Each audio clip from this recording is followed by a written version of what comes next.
अस्सलामुअलैकुम viewers, welcome back to my channel Mishal Khan officials, जिसमें आज हम बात करते हैं कोफ़अप सिरप के बारे में। कोफ़अप सिरप क्या होता है और यूज़ क्या हो सकता है इसका, कौन सी कंडीशंस में आप इसका यूज़ कर सकते हैं और साइड इफ़ेक्ट्स क्या हो सकते हैं, ये सब जानते हैं इस वीडियो में।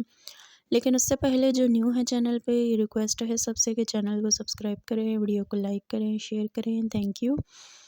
तो बात करते हैं कोफ़अप सिरप के बारे में। ये 120 ml में अवेलेबल होता है और हाइनुकॉन वाले इसको बनाते हैं।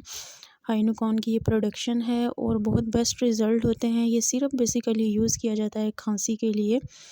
तो कोफ़अप सिरप जो है वो जितनी भी खांसी हो, जैसा कि जिसमें आपको सांस लेने में प्रॉब्लम आ रहा हो, आपके गले में स्वेलिंग हो, तो उसके लिए ये डिज़ाइन की गई है। तो प्राइस भी इसकी इतनी नहीं होती, आप इजीली जो है वो इसको ले सकते हैं। इंग्रेडिएंट्स की बात की जाए तो इसमें जो है वो लिवी एक्सट्रैक्ट पाया जाता है, बहुत बेस्ट इसके रिज़ल्ट्स होते हैं। तो अब हम बात करते हैं कि कौन कौन सी कंडीशन में आप जो है वो इसको इस्तेमाल कर सकते हैं और तरीक़ाकार इसका क्या होता है, वर्किंग ये कैसे करती है।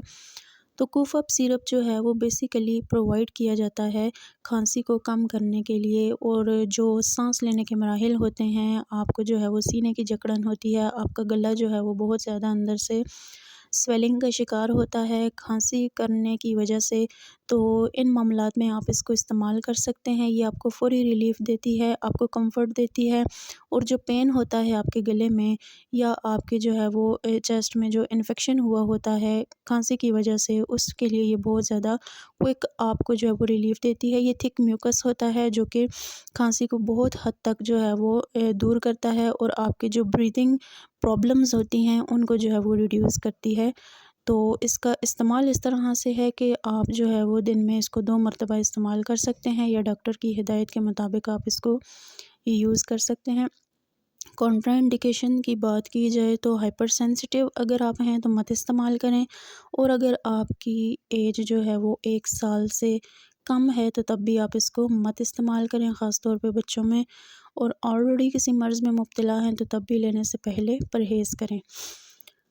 अब बात करते हैं साइड इफ़ेक्ट्स के बारे में। तो साइड इफ़ेक्ट्स में आपको इसमें उल्टी मतली हो सकती है, डायरिया हो सकता है, एलर्जिक रिएक्शंस हो सकते हैं।